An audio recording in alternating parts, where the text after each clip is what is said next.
This is Bumping Into, where we have interesting conversations with people from all walks of life.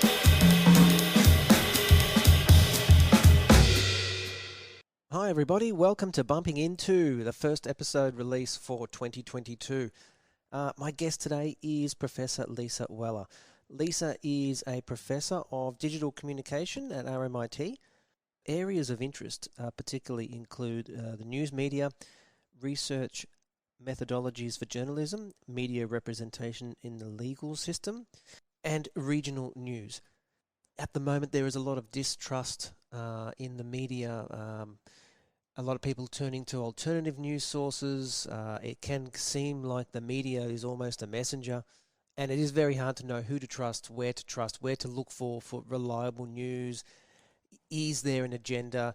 Is there, I suppose, an agreement about what is said and what isn't being said? So it is extremely complicated times at the moment, and it's very hard to know where to turn for a reliable news source, especially one that isn't influenced by opinion, which is the current, I suppose, trend. Even if you look at various mainstream television news, there is segments donated to it within that time frame, just purely based on opinion, and those people present an opinion that is designed to make you and others feel as if that opinion is the majority. You either resonate with it or you turn hardly against it. It's not, I suppose, a traditional news setting as once was known. We also talk about newspapers. Look, we cover a lot very loosely, very broadly. It's a grassroots conversation, which is very much what all of these conversations are. There's no diving deep down into rabbit holes, but it is, I suppose, scratching the surface about how all the wheels come together, what influences the media does have. We talk about defamation laws and I suppose, restraints that the journalists do have about what they want to present. Overall, anyone that's interested in the media, interested in how it all comes together, be that print or digital, mainstream. One thing I will say is it is very important to support independent journalism. So wherever you choose to get your news from, keep an open mind. Just remember that, the independent journalists typically aren't being guided or steered in a direction. They're reporting based on what they discover, and I suppose, like all things, you really want to throw your support behind the small independents that do it because they love it and for the passion of bringing that news to the people, not for the advertisers. So if you are in a position to support any form of independent journalism, I do encourage you to do so. And now here is the interview with Professor Lisa Weller. Hi, Francis. Lisa, how are you going? I'm all right. Thank you very much for your time. Oh, look, apologies again for missing our time this morning. How confused am I about where I am and what the time is? Oh, what did the time zones get you? Yeah, the time zones got me. I wanted to start today, if I could. So I've got some questions around some of the work you do. But So as I think I mentioned, I've discovered yourself on a podcast that you had done on 3CR radio. But yeah, my first thing is I actually wanted to ask about the history of you. I'm curious to see how someone, like your story, how you ended up as a professor at RMIT. Like, what's the back end to how all those bits came together? Well, I was a journalist for 20 years. So I started on the Canberra Times in the mid-'80s alongside people like Chris Uhlmann and from the ABC and Lenore Taylor, who's the current editor of The Guardian, and Karen Middleton, who was at SBS as the chief political correspondent for a long time. So really that golden age of newspapers in the 80s that produced a lot of exciting young journalists at the time, but also a lot of opportunities for people. So I trained there, and then I moved to the Australian in Sydney, and then I went to work at the Financial Review. And then, not that I had a crystal ball at all, I actually had a period of illness in that millennium period, like 1999, 2000.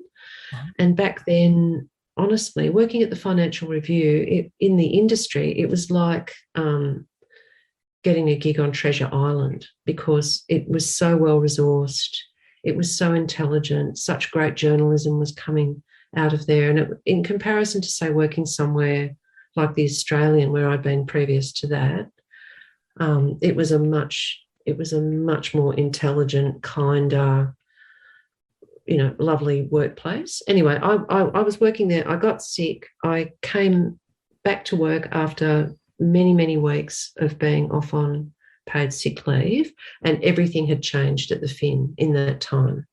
I came back, it was like I walked into a different place. And I just had this sense, if this is happening here at the kind of pinnacle, like in the best newsroom in Australia, from the point of view of being a journalist, no blood, no, all the crime was just corporate that we dealt with. It was this great space to work in. So if things have turned a bit bad here, what is happening out in the industry more broadly?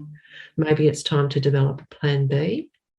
Wow. So it was before all the mass redundancies and all of that. But so I'm not saying I had a crystal ball, but I'd stepped out, I came back, I thought, we're going back to a kind of Fordist production line, away from a really bespoke production of sections of the Financial Review. There's no more fruit platters and glasses of wine after work on a Friday. There's no masseuse giving everybody a massage when we all get a bit stressed out. Like, it's really changed. And so I went back to university at that point. I left the industry and went back to uni. Oh, geez. And I decided it was much more interesting to actually study journalism at that point than it was to practice it. And could you pinpoint what was there? Was it a change in person? Like, often a workplace, one person can come in and be quite destructive to a culture. Was it that, or was it that advertising was starting to dry up, and then the cutbacks set in, and cutbacks create pressure? Was there any one marker that you could see what caused that rapid change? Well, we all knew there'd been really big industrial action at Fairfax probably in the year before that over pay and conditions, and that had turned quite ugly. So there was this kind of the industrial environment wasn't great between the workers and Fairfax. But the other thing was, we all knew that they'd had the bean counters in. So they'd had bean counters in to look at ways of rationalising the operation and trying to save money. And so some of those hallmarks of quality journalism were starting to disappear. It's just that idea, how you treat your staff, how you treat your people, and the time and resources and everything that you give them to work together and to do their work, make a big difference. So I came back in after that kind of audit culture had started at Fairfax, and obviously they were already starting to look for cost savings. So back then, I think there was one computer on the floor that you could access the internet from. So we're talking pre-digital, or the kind of start of that, at the very start of that period. We're talking about 2002, 2003, that kind of period, which, we forget how much the world's changed since Web 2.0. Yeah, Twitter only started in 2008.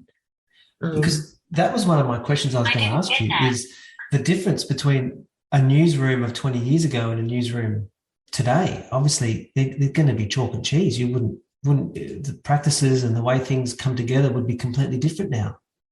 Yeah, I think they are. I mean, I don't work in one, and I haven't worked in one for a long time, but I just had a message on LinkedIn from an old colleague of mine from back in those early Canberra Times days, and he was a sports reporter at the Canberra Times, and he's currently working on an exhibition that the museum there's doing about the Canberra Raiders.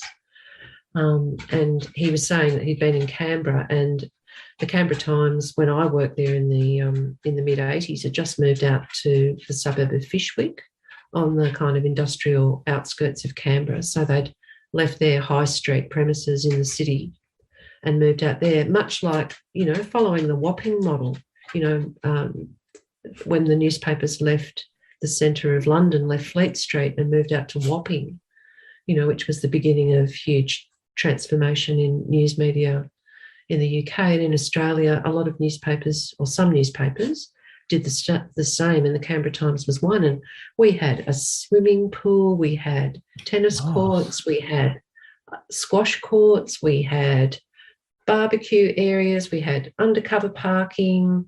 It was this brilliant new building, new presses built to meet the future. And my former colleague was saying, had you heard?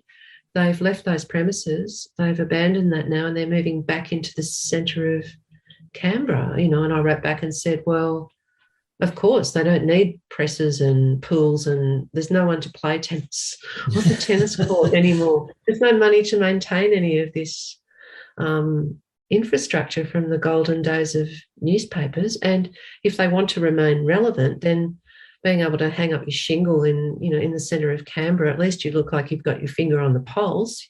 You're back in the centre of town, not in some kind of broken down old industrial site out on the outskirts. I mean, even here in Ballarat, the Ballarat Courier, which is a daily regional newspaper, closed its presses, I think, at the beginning of last year. Well, they've moved premises as well back into the city, back towards the centre, into a small set of offices. So the actual infrastructures are really changing. And do you think newspapers could ever make a return? Would there ever be a space you could foresee in a way they could make some sort of comeback? Look, I don't think that they'll go away, but I think that model of producing the news is kind of Fordist. It's like the production line model. When I worked at News Corporation in Sydney for the Australian, it was a lovely thing. You get towards the end of our shift, we were on the 4th floor, and the Daily Telegraph and the Sunday Telegraph were on the floor below. But the whole building would get this little hum, this sort of would start to shake. And it was the presses down in the basement starting up. And by the time you left the building, all the paper trucks were lined up around the block, and there were the blue-collar workers loading the papers. They were warm. You pick up the papers and it was like bread. They were warm off the press, and the trucks would be there to be actually taking the first edition out into, regional New South Wales to get that first edition to Newcastle, to Wollongong, to Dubbo, to,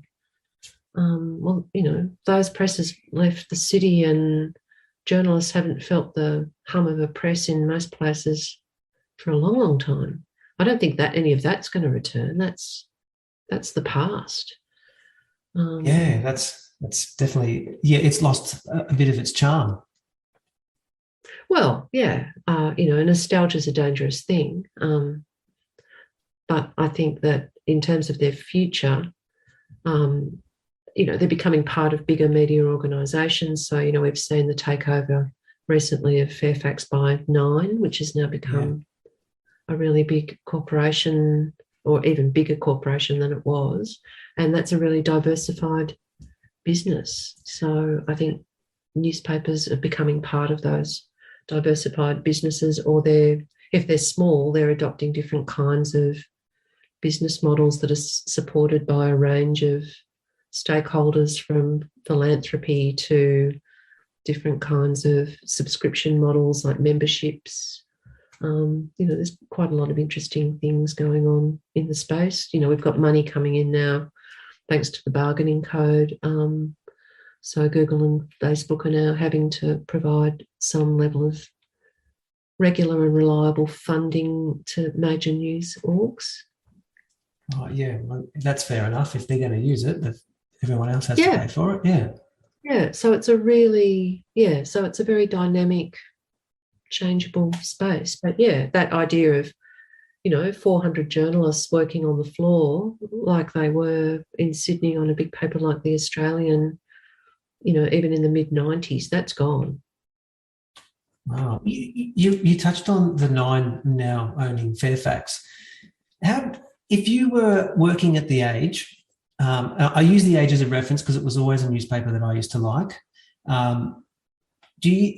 Would it have been, I suppose, from then to now, taking away all of the other shifts, but just looking at who's at the top of the management chain. Would that be a night and day difference in the freedom or how that company would be run now? Oh, you've got me there. Like, that's quite a big question. And I'm really not across how the top end of it is working. But I would say that journalists and academics have expressed concerns recently about the expertise at the top of some of these bigger companies not being media expertise. Yeah. So, you've got big equity partners and people with business interests running the show, and that does make a difference. And I think at Fairfax now, we've got a former Liberal politician who is quite high up there, and there have been questions raised about, whose interests are being served. And I think The Age has got a moniker about being, fiercely independent. That's sort of what it sells itself on. So you'd hope that that those guiding principles continued to be honoured. And I'm sure for the journalists and editors working there, that is their true north. Yeah. But the reality is it's a commercial business, and these are difficult times. Because that was one of my things was, so when you look at, I suppose, a story in a newspaper, and this is someone asking who knows nothing about how that whole world comes together, if you like, does that story, the ultimate direction, does that lie with one person? If you come in and say, I want to do a story on, you could pick any topic, even if you wanted to say that topic is everyone's talking about the vaccinations. Does someone at the top or in that newspaper or media company turn around and say, no, we're not going to paint it in that picture. We're going to paint it as if it's, be it good or be it bad? Is there a person that really steers that ship, or is it left really to the individual to, I suppose, create the story as they feel it suits it best? Well, I think it's not black and white, but definitely editors and section editors and the people that set the news agenda, who are often called the gatekeepers. They definitely have, from day to day, agendas and positions that they want to take on things. And I guess as a brand, that's how you distinguish yourself as well. So media are always monitoring other media. No one wants to be left behind and missing out on the story that's, the front page news or heading the 7 o'clock news bulletin. Journalists watch other journalists, and that's why we get a fairly uniform diet of news, I think, is that there are, it's a tacit agreement about what's news, and it's what underlies that is what we call news values, and they're not a given, but they largely dictate what journalists see as newsworthy. And individual journalists, again, depending on how senior they are, depending on what part of the media that they're working in, and depending what day it is, will have more or less autonomy in terms of what they choose to go out and cover and the way that they cover it. But for most people, I don't think that the level of autonomy is great. You're basically sent out and told, we want you to go out and cover this. If you've built up around and you've got great contacts and they're coming to you and saying, hey, there's this story that no one's told, and you're a trusted leader in your field, then your media organisation is probably very happy for you to go out and pursue those stories that come to you through your contacts. So it's a little bit of both, and that's probably a really healthy thing. News organisations, in a way, are fairly flat. They're not very hierarchical. So, for someone like me moving into a workplace like a university, universities are quite hierarchical, and they're also quite bureaucratic. But when you think about the job that a journalist does, or a news organisation does more broadly, they need to be able to respond quickly. They need for people to be frank and fearless and not be frightened to challenge authority or ask questions, which is where you get those kind of newsroom cultures that are portrayed on TV, where people can be quite abrupt or rude to each other, those kind of representations. I think we've just had the newsreader, and there's been some brilliant acting of those kind of exchanges in a newsroom. That's made possible and is kind of necessary because there have to be quick decisions made, quick debates about what's in, what's out of the news. And that's what gives it its unique culture. And one thing that I'm interested with, like you've got a journalist who obviously works very hard, puts a story together, and especially newspapers, the story goes out, and it's like there must be, when you're starting out, someone must pull you aside and teach you how to deal with the whole. It sort of peaks. You've got this story, you've worked so hard, you've put it in a newspaper, it's gone out, but the next day that newspaper's gone. Does that anyone that ever talks about that, that emotion that becomes attached to the story that you've put out and waiting for something to come back of it and just having to let go? Well, I think, people talk about today's news being tomorrow's fish and chip wrapper. That's one of the ways that gets talked about. And that's true, but I would have to say that in digital space, that's a bit different, because once something goes online, it's basically there forever. Yeah, true. Yeah, that is true. Yeah, I didn't think of it like that. And the other thing just always to bear in mind is that having your story in the newspaper or coverage of an event that might have shaped your life, for the people that are in the news and affected by the news, the story might disappear, but the impact in people's lives of events and information can continue for years, for their whole lives. And then there's the whole kind of below the line commenting. So your story might have been published today, but it might actually kick off some kind of debate, either just within the newspaper itself, or in the comments section, or more widely in society. So sometimes things have got long legs, stories have got long legs, and they do travel and they do stick around. So that's been a big change. So, for example, I've done some research around, particularly in regional areas, with court reporting, the power of news organisations to shame people through their reporting of a minor issue. So, say you've been to Kmart and stolen a packet of 3 tea towels, and you go to court and, it's all really embarrassing, but the magistrate finds that, yeah, you did steal the tea towels, but you're an otherwise good person, so they give you what's called a non-conviction, which is like a chance to kind of rehabilitate yourself out of the public gaze. It's like a get out of jail card, literally. But what happens when the little local paper, which has the complete right to reports that and puts it on page 5 of the newspaper in a small country town where everybody knows one another, and everybody reads that? It's like the newspaper's got more power in a way in punishing the person by reporting that non-conviction. And that example of the tea towels is a real one from the Warrnambool Standard newspaper a few years ago. Of a woman did. She stole some tea towels and got a non-conviction, and the paper reported that. And then when that goes online, as I was saying before, that's sort of there forever. So if that woman then goes to apply for, wants to rent a house or apply for a job, that non-conviction, found guilty but non-conviction for stealing those tea towels, in a sense, exists as a record then in digital media that can be accessed by other people making decisions or judgments about you.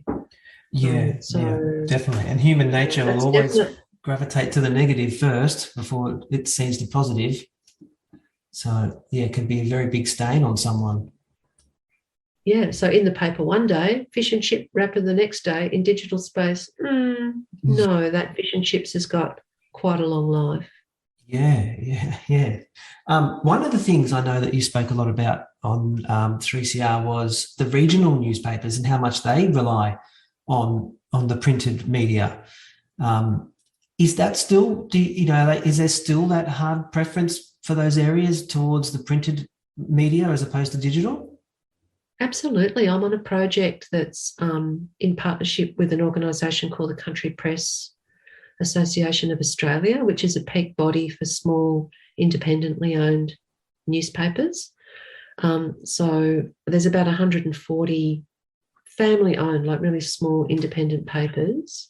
Wow. In Australia, and then News Corporation own a lot, so they own about 170 country newspapers, and Australian Community Media, which is the old Fairfax, they also have quite a big stable of small papers. I'm talking country newspapers that some of them only publish once or twice a week or a tri-weekly.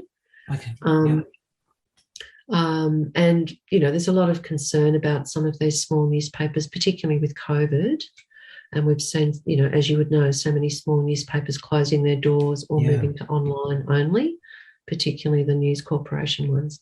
Anyway, we, as part of that project, last year, we conducted a national survey of readers of those country newspapers. So that's important to point out, because these are people that are kind of rusted on readers. We didn't just go out and ask people in those areas what they thought of the newspaper. It was the readers themselves, and we had about 4,200 responses to the survey.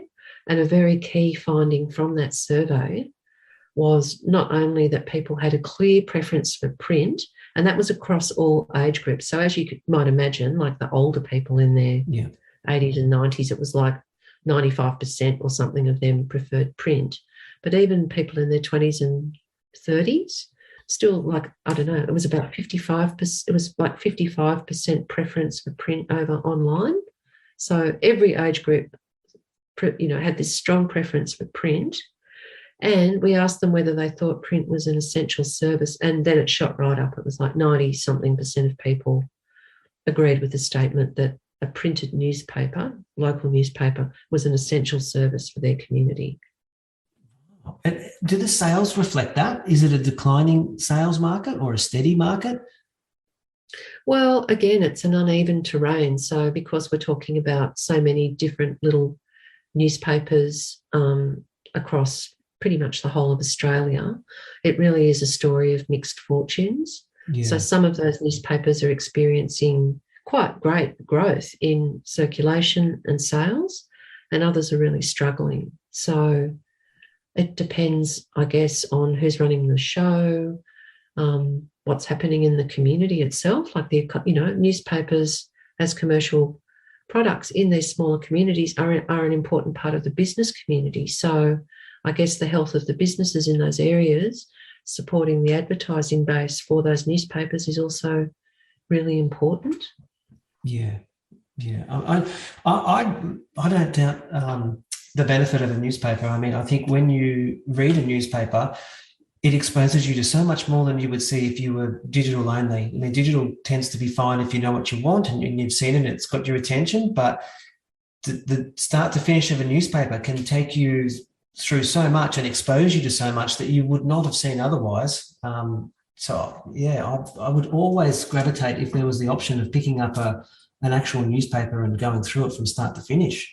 Yeah, well, those small country newspapers that only come out once a week or twice a week, they tend to sit around and they get picked up and read by lots of people in households or coffee shops or around town. And some of the questions that we asked went to how people use the newspaper in other parts of their life, and that was quite funny. We got some responses.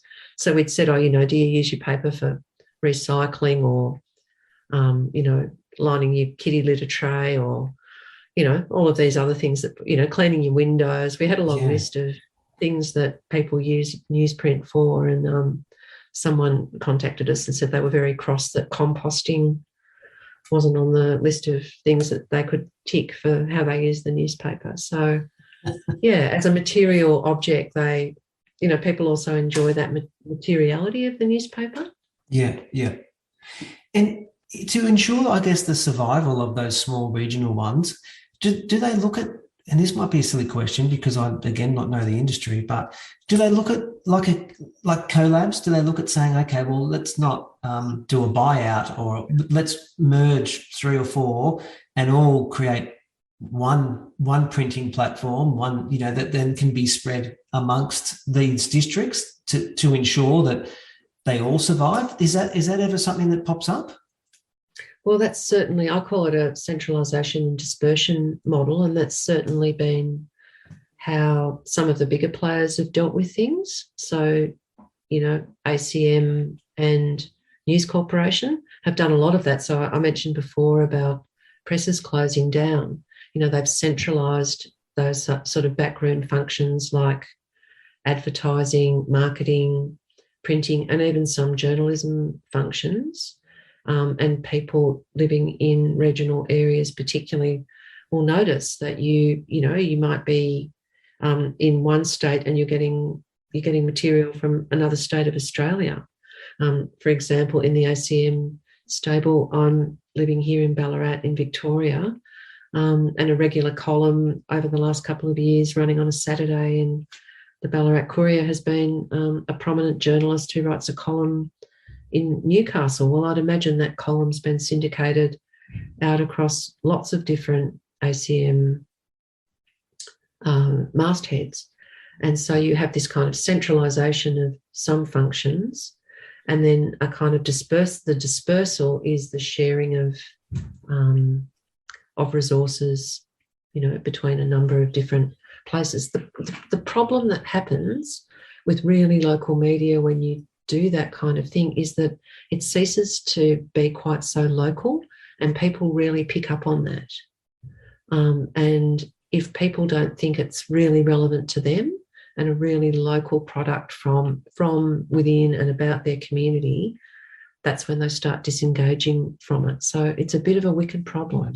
Okay, so you do have to keep that local relevance. That's a crucial thing to keep the reader with you. Yeah, so some of the literature that I've looked at in my research is actually around niche marketing of different kinds of products. And I think that that's a really good way of looking at some of this particularly local commercial news. It really is a niche product. And the advantage that you've got is your localness. That is your niche. So if you start whittling that away, you're losing your market advantage.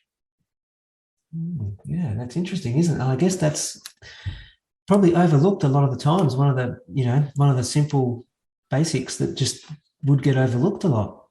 Well, I think when you're trying to save money, you know, I was talking at the beginning about sending in the bean counters, and yeah, you know, everybody understands the imperatives of business. You know, you can't have these things without, you know, it's a commercial product. It's got to be funded. It's got to be supported. You need money to run it. And so if you know, we all know, I'm not very good at economics, but we all know, you know, you've got your incomings and your outgoings. Yeah. And, you know, you've got to do a little bit better than draw even, don't you, to make it work. Yeah. For it to be in your interest. And so it's very appealing to think, well, I can cut costs there, but there's a trade-off. Yeah, definitely. Yeah. I guess maybe there's always a trade-off. Yeah, it seems, doesn't it? There's all, and I guess you just have to try and balance which way you want to go and what you're willing to sacrifice and what works and what doesn't. But doing things, it's amazing how often people keep doing the same things that someone else has already done that didn't work, and they expect it to be different. But I wanted to quiz you on, so one of the things that you specialize in is conceptualizing how journalism affects different parts of society. Obviously, that I suppose that's going to tie into where I wanted to question you is, how much influence does the government have on journalism? Well, you know, we like to think of ourselves as a really free and amazingly fair country, but in terms of press freedom, Australia's actually fairly low down on the world ratings for press freedom. Oh, and you might think, well, what does this have to do with our government? And it has to do with governments to some extent, and some of the laws that we have, particularly around court reporting and defamation, and some of these kind of laws that really govern what journalists can say and do. Yeah. So in that sense, government has an impact on journalism that a lot of people would say some of those laws have a negative impact on press freedom, and I think they would be right. On the other hand, because of the breakdown of the business model that supports journalism, not just here, it's around the world, governments are having to get more involved in helping to sustain journalism, which is understood to have a really important kind of democratic function. You know, we live in a complex world, and the way that most of us get to know and understand what's happening in our world is through the media. And so if that fails, you know, we're all in trouble. Governments, and our government recognises that. So in recent years, we've had a lot of policy reform and policy discussion, which is ongoing. We've had quite a few different Senate inquiries and things like that, looking into ways that we can make sure that we do have a healthy and sustainable media sector in Australia. There's been direct grants through the Innovation Fund that our Communications Minister Paul Fletcher's department has made available. So I think over 3 years, about 48 million went out to regional and small publishers to help to support them to make their businesses stronger. And the ACCC has recently recommended another 50 million, I should say, in grants to support journalism. So there's some of that kind of direct funding going on. But another really important and long-standing funding of Australian journalism that is one of those things people don't think about or talk about very much, but it's actually worth a lot of money, is government advertising. So for newspapers, like if government is putting out a tender or doing something, by legislation, they are required to advertise that in the relevant media, in the relevant newspapers. It's like a silent subsidy, all of this advertising that goes out to newspapers. And what's interesting is that some governments around the country are starting to scale that back, and it's really hurting the small guys. So in states like South Australia, they're thinking, oh, well, more people are getting their news via Google or online, so why don't we just put our advertising online? Yeah. And not in the paper, because that's not actually reaching as many people, and that's really hurting the small guys. So there's been a bit of an academic kind of research pushback to try to shine a light on this important source of government funding, and to be saying, hey, you've got all this rhetoric about wanting to support media. You need to keep putting your advertising dollars into local newspapers if you want to help them to survive. That's a really important source of revenue. Yeah, with reference to the laws and all the rest of it that make it quite hard for the media, I met a cameraman once, and he was telling me, this was a while ago now, so I don't remember the exact details, but he said to me how something along the lines, he said, most people would be horrified to know about the laws that get passed at midnight sittings between the two parties that actually take away what the media can freely tell you. And he gave me an explanation about, and I think it was crossing into defamation. And he was saying if I had a story about someone in, say, the Prime Minister or a politician, and before that story got out, I could be arrested and held for X amount of time, basically under various laws, and that information wouldn't be allowed to come out. That's using a very, very rough summary of what he was trying to tell me, and this was a few years ago. But he made the point that a lot of people have no idea about how these laws are getting passed that suit the two big parties and can make it quite hard for a journalist to report what they actually want to report. Is there any truth to that? Yeah, there is some truth to that. So, yes, we do have really complex defamation laws that don't really work in the interests of, freedom of expression of the media. And the other thing that journalists have been, and their organisations like the Journalists union, the MEAA, have been trying to get better laws to protect journalists and their sources. So, in this country, being a whistleblower is a really noble but really, really dangerous position to adopt. And if you're a journalist and you've been given papers or you've been told something by a source that you're wanting to protect, we saw it with Annika Smethurst from The Australian when the AFP raided her home in Canberra. They can come in, they can seize those documents, they can put the journalist in jail, they can put them on the stand and demand that they reveal who their source is. Yeah. And this is why we're so low down on the press freedom league table.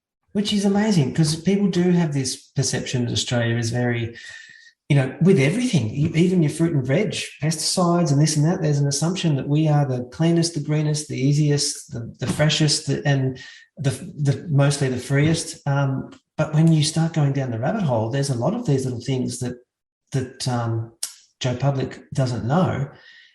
And, I had one guy say to me, that's because the government governs for the government, not for the people. But how do you ever change that? Is that once those laws are in and that method is, obviously they're going to be very reluctant to change laws that would make their lives harder. Is there anyone pushing that campaign? Is there people like troublemakers making it hard in the media world that are constantly trying to change that for the better for the people? Oh, look, I think that there are, constantly, or there's a couple of kind of not-for-profit organisations in Australia, academics, journalists, people working together to lobby and to shed light on some of these issues. It's ongoing. So people like Peter Grester, who's a professor of journalism at the University of Queensland, he, for example, leads one group that are very concerned about press freedom, not only in Australia but around the world. And you'll know that he was held in detention under awful circumstances in Egypt for quite a long time. But, good people like Peter Grester are constantly bringing these kinds of issues to public attention and policymakers' attention, wherever possible. So, yes, and media organisations themselves, I think, with Cardinal Pell's case and all the brouhaha over that, I think you'll remember that all of the major newspapers, it was a kind of a national first, coordinated, and all ran front pages that were basically blacked out. They all did it on the same day. Yeah, I do remember that. I was going to ask you about that. Yeah. Make a very clear public statement about the fact that, that they weren't able to tell the Australian public about those court cases or what was going on. I've got friends in the UK who are journalists that were telling me, because it was all being published over there, but so people in the UK and around the world could know about the Pell case, but people in Australia weren't allowed to even know it was happening. Which is, and that hasn't changed, is it? All that big hoo-ha they made with those blackouts in the papers, that hasn't changed anything. That if that case was to happen tomorrow or next week, it would be different? Well, I think, and correct me if I'm wrong, but I think that even our High Court has determined that Cardinal Pell and his people could sue the newspapers for defamation. I think there are defamation proceedings or, breaches of the court orders. Anyway, I think that there is legal action pending. I'm not completely across that, so you might not, but I'm pretty sure that is the case. Jeez, that's incredible.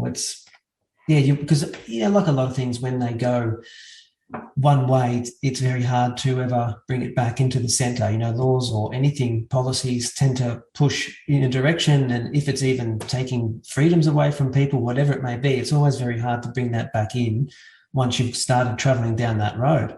So that I think we were always on that road, though. That's the thing. It's just intensified and become more difficult. And there have been some attempts to reform defamation law in particular, because it was very confusing and different states had different levels of legal proof for defamation. So there has been some reform, but yeah, it's still a big can of worms. And again, as news organisations face such incredible resourcing challenges, where big companies used to have deep pockets and could pay for Bob Hawke's third swimming pool or whatever he was, laughing about being able to pay for because of his defamation actions against the Sydney newspapers. It's more and more difficult to find that money to pay and to represent yourself in court and have to pay the damages. Another thing I wanted to quiz you on is if you've got, let's say, a 25-year-old from 25, 30 years ago, that 25-year-old would have most likely bought or been exposed to newspapers. He most likely would have watched, say, 60 Minutes, or pretty much definitely he would have watched A Current Affair or Today Tonight, and pretty much would have been, even when he was a kid, the news would have been on at home every night at 6 o'clock. That 25-year-old today, chances are, does none of that. Would not watch 60 Minutes, wouldn't watch A Current Affair, wouldn't buy a newspaper. Everything he sees or she sees is going to come from, I suppose, a social media, which, tell me if I'm wrong, I would probably say it's more like an opinion piece than a news piece. How does journalism cope with that? How do you get that message across to someone that doesn't have those traditional and probably more trusted channels of media that aren't there in today's market? Is that something that is an issue? Oh, it's a huge issue. So, so there's lots of research happening around young people and media. And what that tends to suggest is that, people go to Google or people get their news through their Facebook feed, and young people don't have the same kind of brand awareness or loyalty. So I think earlier you were saying, I always liked the Age newspaper. If I would read if I was in Melbourne, I'd read the Age, and so people did have brand or do have brand loyalties. But if you're getting your news through a feed, I mean, you might be noticing, that's from the New York Times, and that's from the Daily Telegraph, and that's from 9MSN, and that's from, you might be noticing that, but there's a problem because we don't have the same brand loyalty in that age group. Yeah. And so that's a problem. But I guess, coming back to the money story, a big problem up until now has been that news organisations, traditional ones, are creating the content, and platforms like Facebook and Google have been saying up until really recently, and they're still not completely saying that they are, that they're saying, we're just a platform, we're neutral, we're not a news provider. And so that's why we've ended up, really leading the world here in Australia with our media bargaining code that became legislation earlier this year, to get these really, really rich organisations to actually pay for the content that they're hosting or using on their sites, and that attracts advertising. So advertisers still know that people find, and young people too, people go searching for news that's relevant to them. Yeah. And that's still worth money. It's just that the money's not going to the traditional media, at least now with the bargaining code. For many traditional media players, there now is a way for them, a mechanism for them to get their hands on some of that money. And hopefully that will provide a reliable and long-lasting source of revenue. So before, when I was talking about the government coming up with these kind of 3-year, here's 48 million or here's 50 million, these are really short-term kind of fixes or short-term solutions. And what's great about the media bargaining code, although it's probably not perfect, and it does benefit the bigger players like News Corporation a lot more than the independent little country newspaper, but by the same token, at least it is a big step for the world towards getting the place where most young people are going to get their news, contributing to its production and the quality and the goodness of that news. Yeah, definitely. Yeah. So hopefully it's on because that was going to be my next thing is I suppose the near-term future, the health state of it. But yeah, hopefully that is all going to contribute, that it can be a sustainable moving forward path for it, and everyone can live, they can all coexist and everyone can survive. Yeah, well, I think, with a couple of events, big world events recently, obviously, we're living in these COVID times, and we've seen the dangers of misinformation with people taking awful cures, like fake cures that they've been told will cure COVID in some parts of the world, and people have actually died. And even what we saw with Trump and the White House earlier this year, where people actually believe that Donald Trump won the election, and there's all of this fake news and false information. We saw it with our own eyes, what a dangerous world that can be. Yeah. That they were frightening images of where you've got people that are misinformed and the awful shape that can take. So it's a really big issue for society that we have quality, reliable news and information. And I think and tell me if it's just me seeing this, but the opinion, it seems to be like traditionally you had news, which was this is this and this is how it is. But now it's almost like it's split 50-50 with people presenting it as an opinion piece.